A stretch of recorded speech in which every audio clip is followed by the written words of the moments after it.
아무리 나이를 먹어도 절대 관심의 대상일 수밖에 없습니다. 80 먹은 노모가 60 된 아들을 걱정하는 것은 이상한 일이 아닙니다. 옛날에 어느 집에 공부를 하기 위해서 서울로 올라가는 아들이 있었습니다. 가족이 다 함께 갈 수 없었기 때문에 아들이 서울로 공부하러 올라가는데 올라가기 전에 아버지가 아들을 불러놓고 이야기를 합니다. 서울에 올라가면 이러이러한 것들을 주의하고 꼭 정신을 차리고 살아라. 아버지가 말을 했습니다. 그때 아버지의 말은 어떤 말일까요? 들어도 되고 안 들어도 상관없는 그런 얘기를 아버지는 하지 않아요. 이때 아버지는 자식에게 꼭 필요한 얘기를 해줍니다. 그것도 반드시 기억할 수 있도록 힘주어서 얘기하겠죠.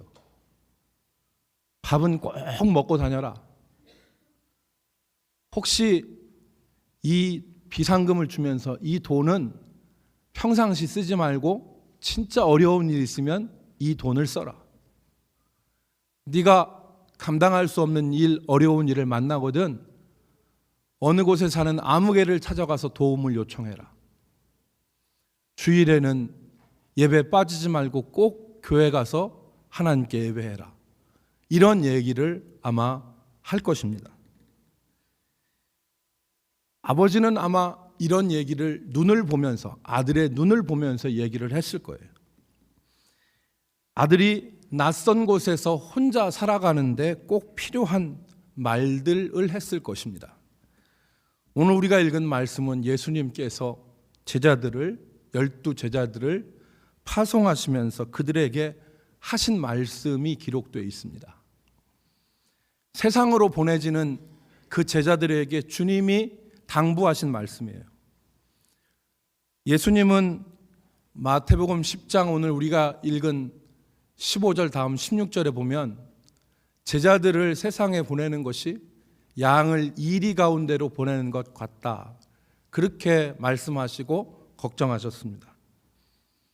예수님은 제자들에게 전도자로서 어떻게 행동해야 되느냐, 어떤 태도로 살아야 되느냐 이 말씀을 하셨는데 이것은 단순히 전도자로서 제자들만에 해당되는 얘기가 아니라 오늘 세상을 향하여 보내심을 받은 저와 여러분과 같은 성도들이 이 땅에서 어떻게 살아가야 하는가에 대한 말씀이라고도 볼 수 있습니다.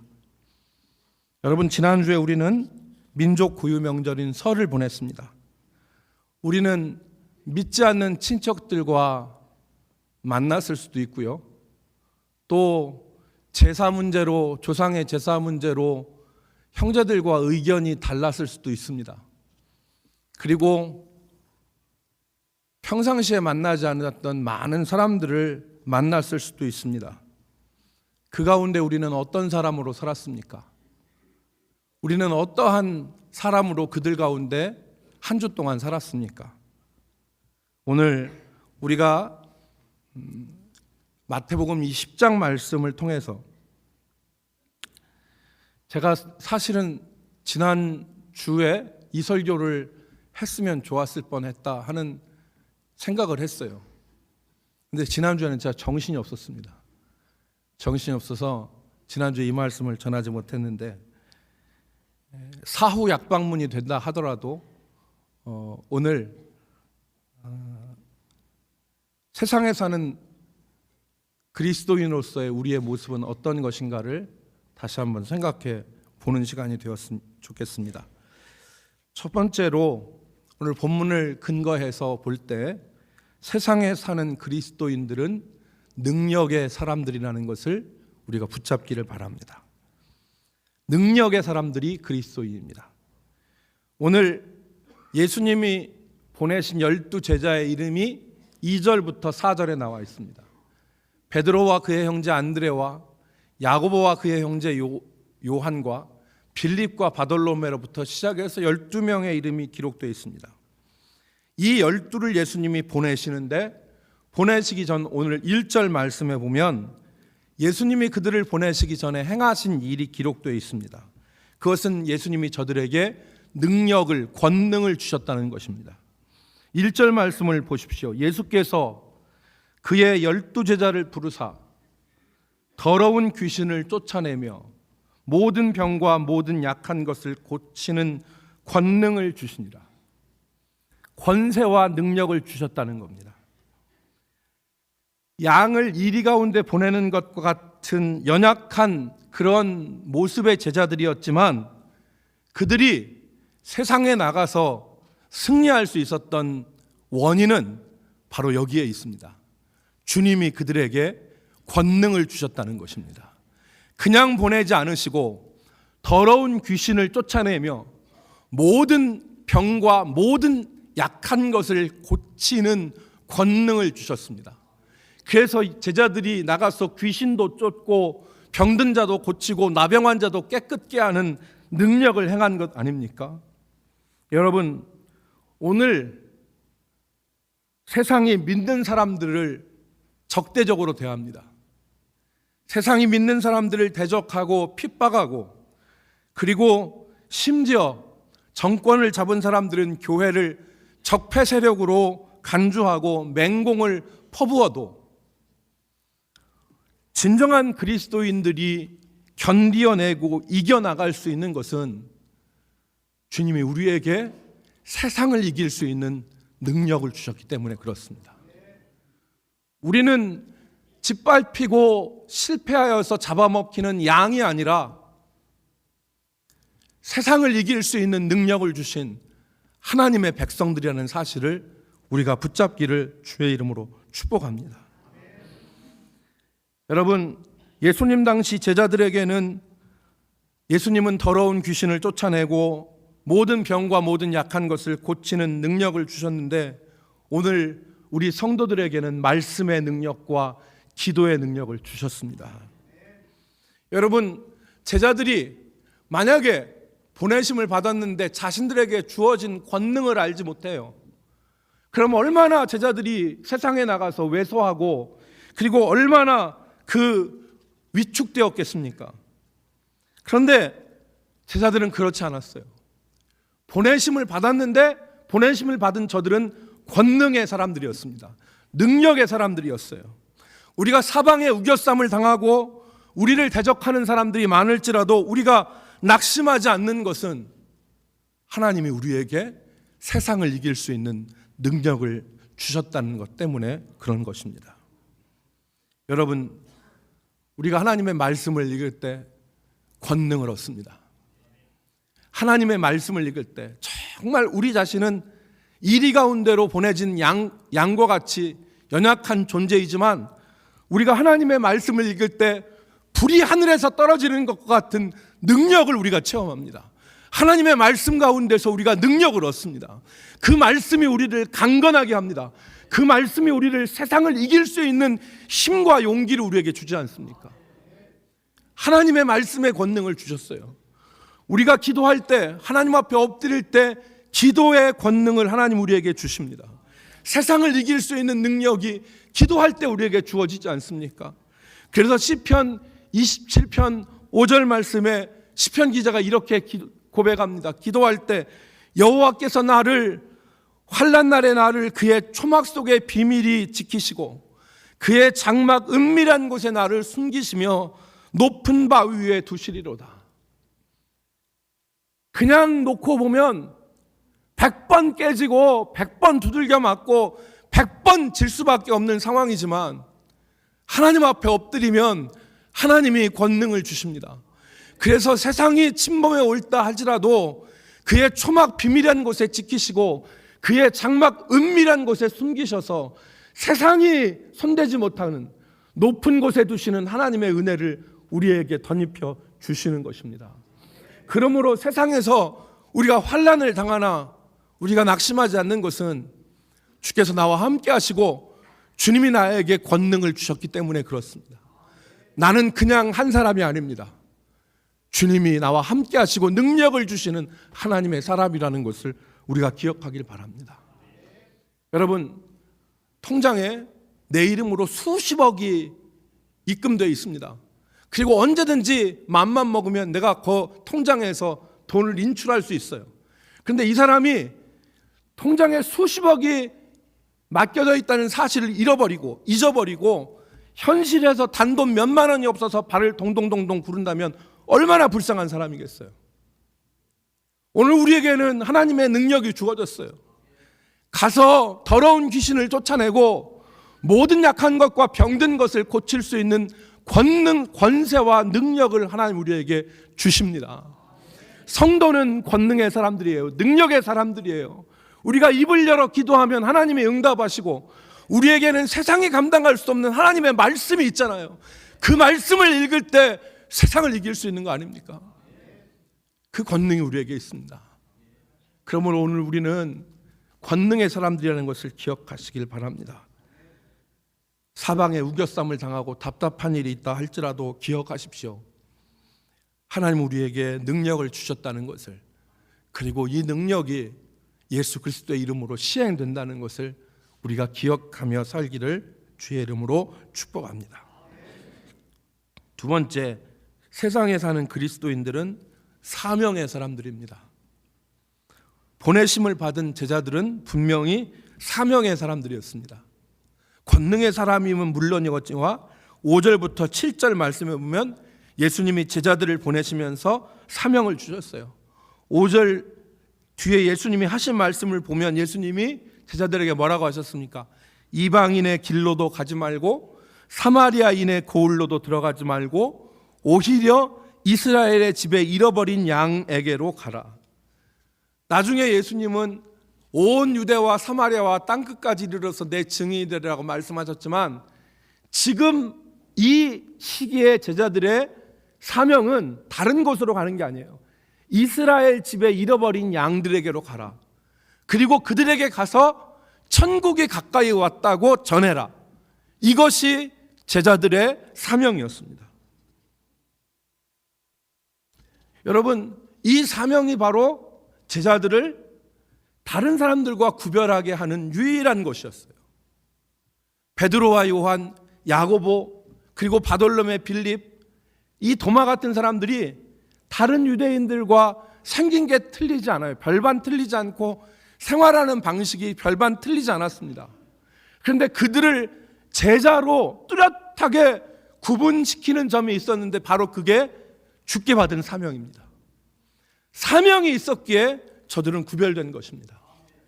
여러분, 오늘 내 삶이 세상 사람들과 별반 다른 게 없고 내가 예수 믿는 사람인가 긴가민가 하는 정도의 삶이라면 거기에는 분명히 원인이 있습니다. 내가 사명을 분명하게 확신하지 못한다는 겁니다. 내가 주께 받은 사명이 뭔지 모르기 때문에 내가 세상 사람들과 구분이 안 되는 거예요. 내가 주께 받은 사명이 무엇이라는 것이 확실하면 사람들과 동일하게 살아도 우리는 분명히 구별된 사람입니다. 여러분, 제자들에게 주어진 사명은 잃어버린 이스라엘 양들에게 가서 천국에 가까이 왔음을 전파하는 것입니다. 오늘 우리의 사명은 무엇일까요? 성경을 읽어보면 한 두 가지로 정의할 수 있습니다. 첫 번째는 일어나 빛을 발하는 겁니다. 일어나 빛을 발하는 거예요. 너희 착한 행실을 보고, 빛과 소금으로서 너희 착한 행실을 보고 사람들이 아버지께 영광을 돌리도록 우리가 빛된 삶을 사는 겁니다. 두 번째로는 영혼을 구원하는 것입니다. 가서 세상 사람들로 가서 제자를 삼고 아버지가 분부한 모든 것을 가르쳐 지키게 하는 것이 우리의 사명입니다. 이 두 가지가 우리의 분명한 사명 아니겠어요? 이 사명을 기억하고 살아야 됩니다. 이게 우리의 사명이죠. 우리는 사명의 사람들입니다. 여러분, 얼마 전에 제가 TV에서 영화를 하나 봤어요. 무슨 영화인지 모르겠습니다. 제목 기억 안 납니다. 근데 내용은 이래요. 북한에서 남한으로 간첩이 파견이 됐어요. 이 간첩들은 조선민주주의인민공화국에 충성을 다하겠다고 서약을 하고 북에서 당에서 내린 지령을 수행해야 될 사람들입니다. 그런데 이 간첩들이 남한 생활을 하다 보니까 죄송합니다. 이념이고 나발이고 다른 게 없었어요. 그냥 생활이 풍요롭게 사는 남한 생활이 좋았던 겁니다. 그래서 이 간첩들은 북한에서 난파된 간첩이 아니라 평범한 대한민국 시민으로 살아가고 있었습니다. 이게 영화예요. 저는 남한에 난파된 간첩들이 다 이 영화에서 나오는 간첩들과 같이 돼야 된다고 생각하는 사람입니다. 남한에 난파된 간첩들이 다 이렇게 됐으면 좋겠는데 저는 그 영화를 보면서 좀 씁쓸한 생각이 들었어요. 왜냐하면 오늘 우리가 이 땅을 살아갈 때 다 이 땅에 파송된 천국의 간첩들인데 우리는 천국의 간첩들로 이 땅에 살아가는데 천국에서 파송된 간첩 같은 우리들이 다 남조선의 풍요로운 생활에 다 물들어서 이념이고 나발이고 사명이고 뭐고 다 잊어버리고 적당히 살아가는 그런 간첩들과 같이 살아가고 있지 않은가, 그런 생각이 들었어요. 자기의 정체성은 사명을 분명히 할 때 확고해지는 것입니다. 여러분, 주님이 주신 사명을 붙잡고 있습니까? 아니면 정욕 가운데 살아가고 있습니까? 주님이 주신 사명 붙잡고 살아야 되는데 정욕조차 살아가면 그것은 전향한 간첩과 다를 바가 없는 거예요. 여러분, 음악의 천재인 베토벤이라는 사람의 일화가 있습니다. 베토벤은 22살 때부터 57살까지 35년 동안을 오스트리아의 빈이라고 하는 곳에서 살았어요. 근데 이 35년 동안 베토벤이 이사를 했는데 이사를 한 횟수를 따져보니까 79번 이사를 했답니다. 35년 동안. 그러니까 1년에 2번 이상 이사를 한 거예요. 왜 베토벤이 이사를 이렇게 많이 했느냐? 베토벤이 집을 살 수 없는 그러한 경제력이 없었기 때문이 첫 번째 이유인데, 두 번째는 집주인하고 마찰이 있었대요. 무슨 마찰이냐? 베토벤이 시도 때도 없이 밤에도 피아노를 두들긴더랍니다. 그러니까 주인은 세를 들였는데 베토벤이 밤낮이고 피아노를 마음대로 두들기는 거예요. 그러니까 오늘날 층간소음이 이 베토벤 때부터 시작된 거죠.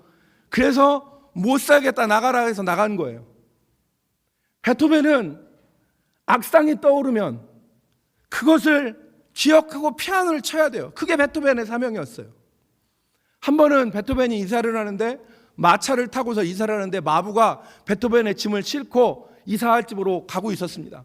그런데 중간이 아니라 도착했는데 베토벤이 없어졌어요. 아무리 찾아봐도 마부가 베토벤을 찾아봤더니 없어요. 나중에 안 사시는데 베토벤이 마차를 타고 가다가 어느 숲을 지나가는데 악상이 떠올랐답니다.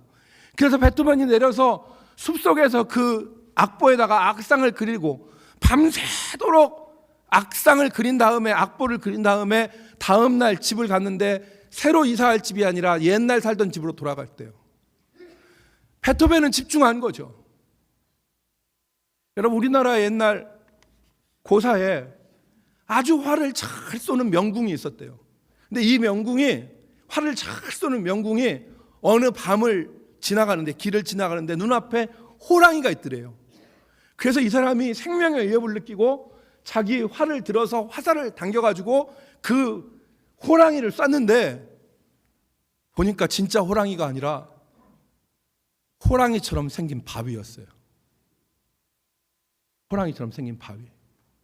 그래서 이 명궁이 다음날 어떻게 바위를 뚫을 수 있을까 생각해서 다음날 화살을 당겨서 그 바위에다가 화살을 쐈는데 화살이 안 들어가더라는 거예요. 그런데 전날 밤에는 화살이 바위를 뚫고 들어가더라는 거예요. 이게 뭔 얘기냐? 사람이 집중하고 사람이 무엇에 대한 긴박함을 느껴서 거기에 집중하면 안 될 일이 없다는 거죠. 여러분, 오늘 우리는 사명을 어떻게 붙잡고 있습니까? 주님이 우리에게 이 땅에 보내시면서 사명을 주셨는데 그 사명을 우리는 생각하지 않고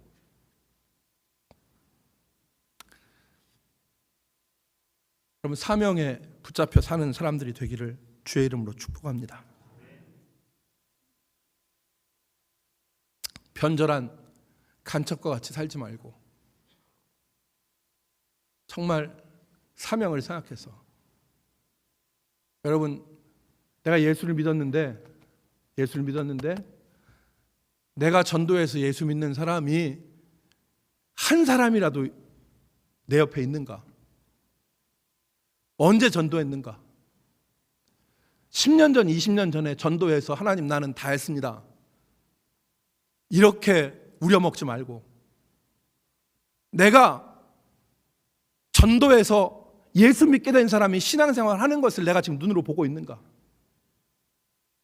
여러분, 우리는 그것을 잃어버리고 있다면 우리는 사명을 잃어버리고 세상살이에 심취되어 살아가는 사람들입니다. 보내심을 받은 세상에 사는 그리스도인은 사명의 사람들입니다.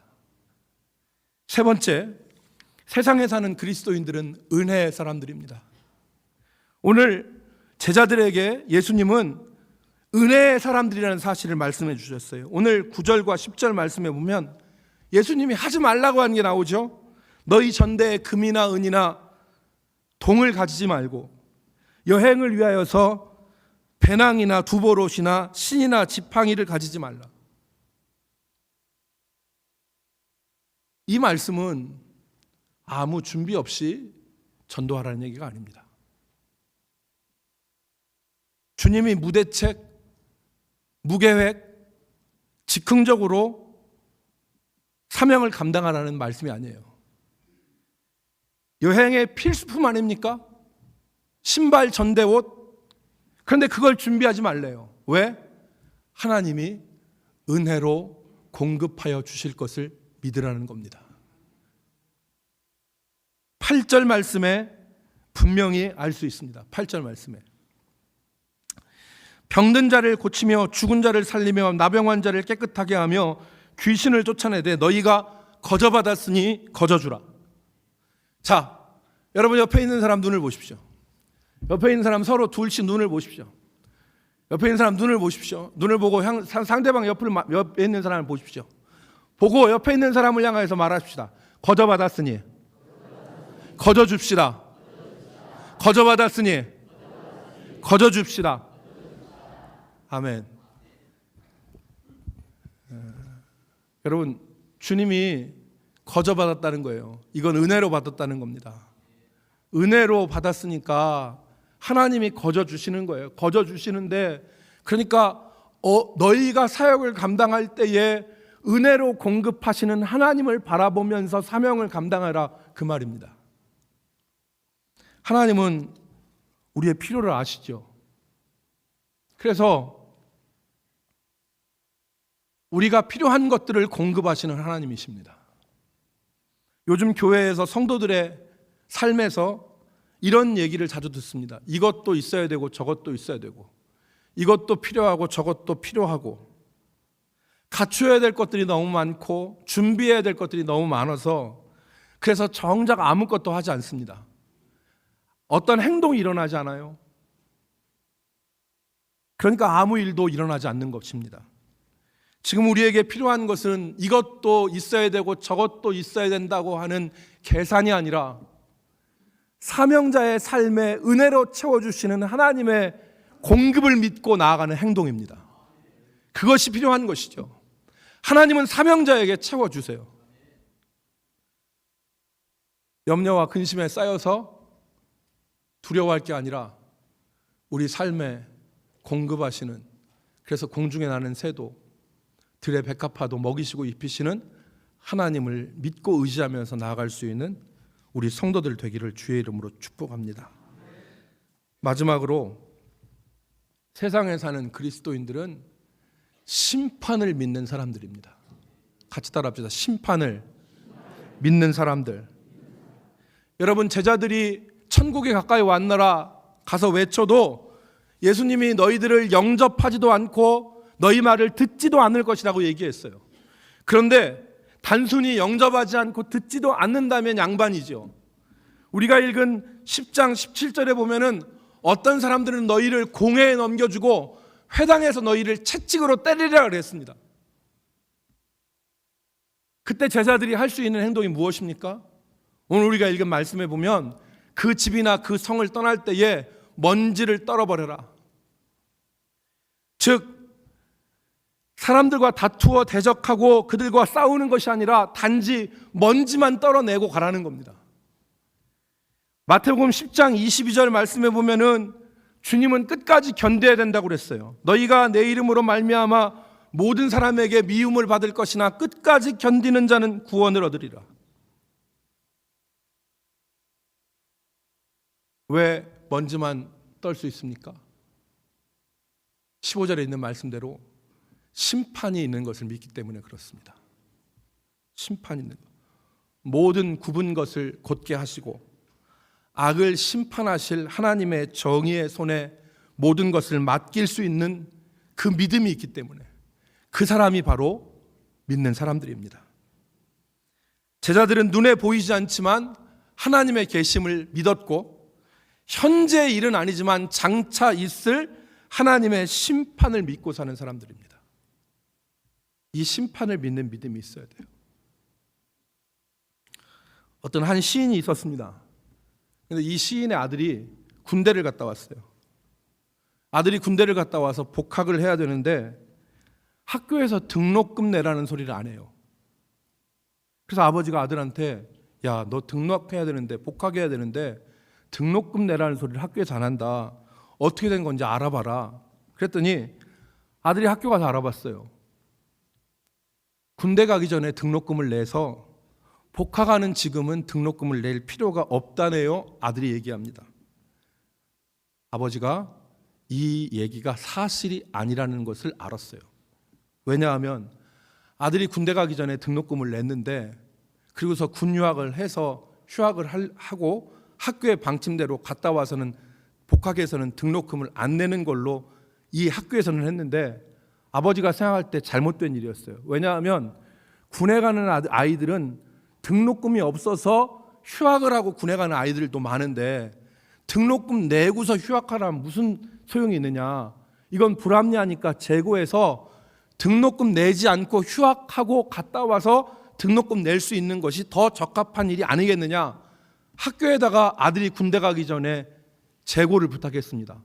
그래서 이 아들은 낸 등록금을 반환받고 휴학을 했어요. 그런데 갔다 오니까 학교 담당자가 등록금 반환받은 것을 잊어버린 거예요. 그리고서 등록금을 냈으니 안 내도 된다고 통지한 겁니다. 아버지 생각이 무슨 생각이 들었냐면 이건 담당자의 실수인데 남의 실수를 이용하면 안 된다는 생각이 들었어요. 아버지 마음이 살짝 흔들렸습니다. 나만 입 다물고 가만히 있고 낸 것처럼 하면 등록금 안 내도 되는데 여러분 대학 등록금이 한두 푼이에요. 그러니까 아버지가 갈등이 있었는데 마음을 고쳐먹었습니다. 그리고서 학교에다 얘기를 했습니다. 저희 아들은 군휴학할 때 등록금을 반환받았습니다. 그리고 이제 복학을 해야 되는데 등록금을 다시 내야 됩니다. 그리고서 등록금을 냈어요. 그리고 아들과 함께 학교에서 돌아오는 길에 아들한테 아버지가 물었습니다. 아들아, 너라면 어떻게 했겠니?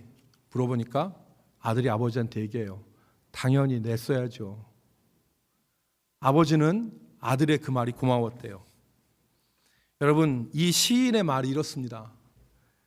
부모는 활이고 자식은 그 활을 떠난 화살과 같은데 화살이 관역에 명중하기 위해서는 활의 정확도가 결정적인 역할을 한다는 거예요.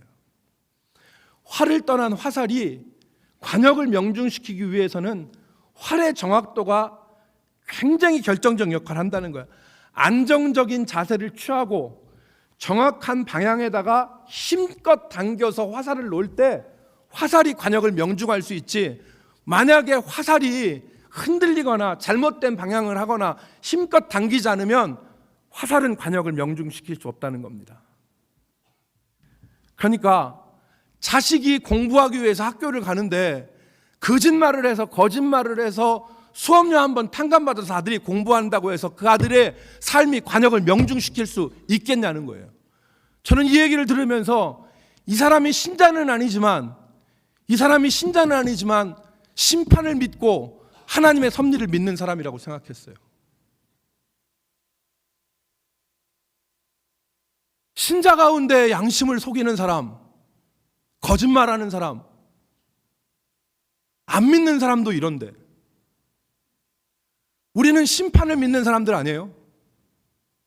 주께서 먼지를 떨어버려라. 그 집이나 그 성에서 나올 때 먼지를 떨어버리라는 얘기는 네가 지금 복수 안 해도 내가 나중에 다 복수하고 갚아줄게, 이 얘기가 아니에요. 나중에 심판이 있을 거를 생각하고서 모든 일들을 공의로 역사하시는 하나님의 심판이 있을 것을 생각하고 살라는 말입니다. 그게 신자라는 거예요. 그게 세상에 보내심을 받은 그리스도인이라는 것입니다. 사랑하는 성도 여러분, 주님이 우리를 이 땅에 보내셨습니다. 우리는 어떠한 사람으로 이 땅에 존재합니까? 오늘 말씀해 보면 오늘 그리스도의 보내심을 받는 우리들은 권능의 사람이고, 우리는 사명의 사람이고, 우리는 이 땅에서 은혜로 공급받는 사람들이고, 마지막으로 심판을 믿는 사람들이라는 것을 본문은 말씀하고 있습니다. 오늘 우리가 살아갈 때 이 사실을 기억하여서 정말 주님의 영광을 나타낼 수 있는 신자들로 살아갈 수 있기를 주의 이름으로 축복합니다. 기도하겠습니다.